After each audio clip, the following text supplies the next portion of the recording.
నమస్తే ఎన్బి సుధాకర్ రెడ్డి గారు, welcome to icon politics. నమస్తే అండి నిహాల్ గారు. ఎస్ సార్, ఇప్పుడు రిపోర్టర్ బొత్స సత్యనారాయణ గారిని నేను ఒక క్వశ్చన్ అడగడం జరిగింది. హోమ్ మినిస్టర్ అనిత గారు ఒక మాట అన్నారు. ఒక ఎమ్మెల్యేకి ఎంతైతే మేము భద్రత ఇస్తున్నామో అదే భద్రత అనేది మేము జగన్మోహన్ రెడ్డి గారికి ఇవ్వడం జరుగుతుంది అని అనిత గారు అన్నారు. దానికి కౌంటర్గా బొత్స సత్యనారాయణ గారు పనికి మాలిన మాటలు మాట్లాడొద్దని చెప్పండి, బాధ్యతారహితమైన మాటలు మాట్లాడొద్దని చెప్పండి. జగన్మోహన్ రెడ్డి గారు ఒక ఎమ్మెల్యే కాదు, ఈ రాష్ట్రానికి మాజీ ముఖ్యమంత్రి. ప్రతిపక్ష హోదా మీరు కౌన్సిలర్, నేను ఎల్ఓపిని నా పార్టీ నాయకుడికి మినిమం భద్రత అనేది ఇవ్వకూడదా, ఇవ్వాలి కదా అని బొత్స సత్యనారాయణ గారు అంటున్నారు. సో ఈ కౌంటర్ పట్ల మీ రియాక్షన్ ఏంటి సార్? బొత్స సత్యనారాయణ గారు మొదట రాజ్యాంగాన్ని ఒకసారి చదువుకుంటే బాగుంటదండి. ఆయన ఏం చదివాడో నాకు తెలియదు కానీ మ్మ్. మంత్రి చేశారు, ఎమ్మెల్యేగా ఉన్నారు, భార్య బిడ్డలు కుటుంబం అంతా చేశారు. బ్రాందీ షాపులు, సారాంగలు బాగానే నడుపుతుంటారు. జగన్మోహన్ రెడ్డి గారు ఇప్పుడు కేవలం ఎమ్మెల్యేనే. ఆయన మాజీ ముఖ్యమంత్రి అని చెప్పి గౌరవించేదిగా ప్రత్యేకంగా అదనంగా ఏం ప్రోటోకాల్ ఉంటుంది సార్. ఇక్కడ ఆయన కంటే ముందు ముఖ్యమంత్రి చేసిన కిరణ్ కుమార్ రెడ్డి గారు ఉన్నారండి, మా జిల్లా నాయన నల్లారి కిరణ్ కుమార్ రెడ్డి గారు. మ్మ్. ఆయన ఉమ్మడి ఆంధ్రప్రదేశ్కి 3 సంవత్సరాలు ముఖ్యమంత్రిగా చేశారు. ఈయన సగం విడిపోయిన రాష్ట్రానికి ఈయన ముఖ్యమంత్రి చేశారు. ఈరోజు కిరణ్ కుమార్ రెడ్డి గారికి ప్రత్యేకంగా ఎక్కడైనా చేస్తున్నారా? ఈయనకంటే ముఖ్యమంత్రి కదా ఆయన. అంటే ఆయన ఆయన ఆయన కూడా మ్మ్. మిగతా చాలా మంది లేరు. ఉంటే వాళ్ళ పరిస్థితి ఎలా ఉంటుందో చెప్తామా. దాదాపు మా రాయలసీమ నుంచి ముఖ్యమంత్రులు ఎక్కువ మంది చేశారు. వాళ్ళు ఎవరు కూడా ఇప్పుడు బ్రతికి లేరు. ఇప్పుడు కోట్ల విజయభాస్కర్ రెడ్డి గారు లేరు, నేదురుమల్లి జనార్దన్ రెడ్డి గారు లేరు, వాళ్ళకంటే ముందున్న నీలం సంజీవ్ రెడ్డి గారు లేరు. మాజీ ముఖ్యమంత్రి అంటే గౌరవిస్తాం కానీ ప్రత్యేకంగా పెద్ద ప్రోటోకాల్ ఉండదండి.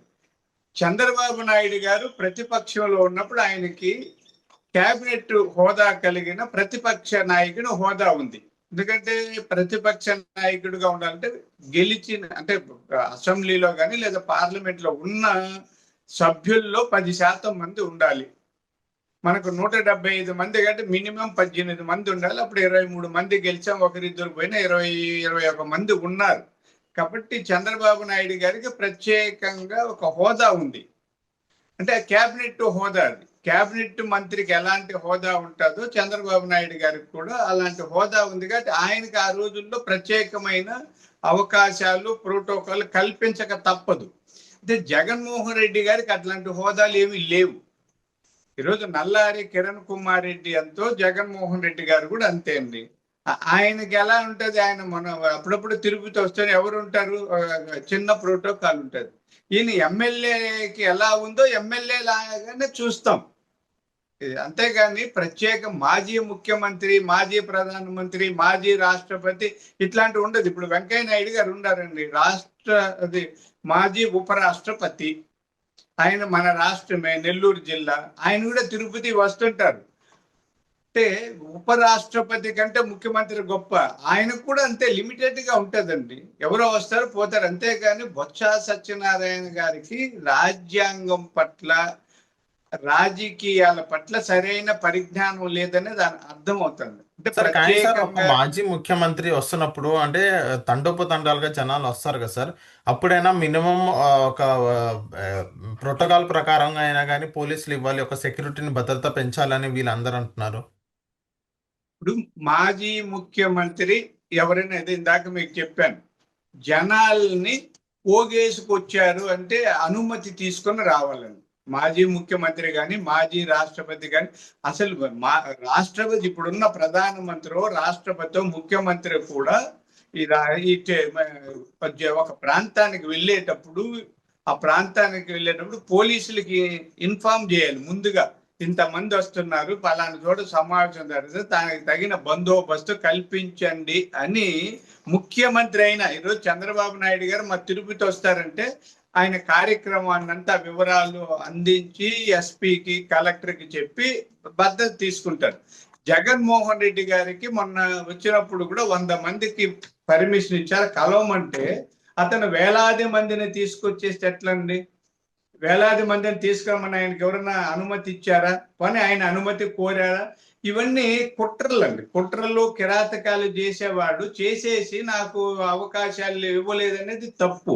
సరే, మనం ఒక ప్రాజెక్టు డ్యాము కడతామండి, నీళ్లు. ఆ డ్యాము కట్టేటప్పుడు ఇక్కడ వరదలు ఎంత వస్తాయి, ఎంత వస్తుంది, ఎంత ఎత్తు కట్టచ్చు, నీళ్లు ఎక్కువైతే ఎక్కడ వదిలేయాలి, అది ప్రణాళిక ఉంటుంది. ఒకటి చెరువు, కుంట, బావి, ప్రతిదానికి చిన్న భవనం కట్టాలన్నా వాటికి ఒక ప్రణాళిక ఉంటుంది.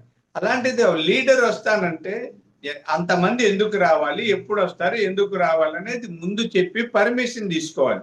అంటే ఆయన ఎప్పుడంటే అప్పుడు వేలాది మందిని వేసుకొస్తుంటే పోలీసులందరూ ఆయన భద్రత కోసమే తిరగలేరు కదా. అది అలా అవును. రాకూడదండి. ఎవరైనా ముఖ్యమంత్రి అయినా ఇప్పుడు వస్తారు చంద్రబాబు నాయుడు గారు. ఇప్పుడు నిన్న 3 లక్షల మందితో యోగా చేస్తామన్నారు, యోగా చేశారు. ప్రధానమంత్రి గారు వచ్చారు, బీచ్లో తొక్కిసలాట ఉందా, తోచుకున్నారా, కొట్టుకున్నారా, కార్ల కింద జనం తొక్కారా? 3 లక్షల మంది అండి. రాష్ట్ర వ్యాప్తంగా 2 కోట్ల మంది యోగా సాధన చేశారు. ఎక్కడైనా ఇట్లాంటి అపశృతులు జరిగాయా? మరి జగన్మోహన్ రెడ్డి గారు వచ్చినప్పుడే అపశృతులు ఎందుకు జరుగుతున్నాయంటే అతను కావాలనే అల్లర్లు సృష్టిస్తారు, అతనికి ఒక పద్ధతి ఉండదు, కాబట్టి నియంత్రించలేకపోతుంటారు. దాన్ని ప్రభుత్వం మీదనో పోలీసుల మీదనో నెట్టేసే ప్రయత్నం చేయడం తప్పు. బొత్స ఓకే. సత్యనారాయణ గారికి అంటే సరిగా మాట ఏం చెప్తారో అర్థం కాదు, బుర్ర కూడా లేదని ఇప్పుడు నాకు అర్థమైందండి. Okay. Okay. So thank you sir మైకాన్ పాలిటిక్స్ వచ్చినందుకు.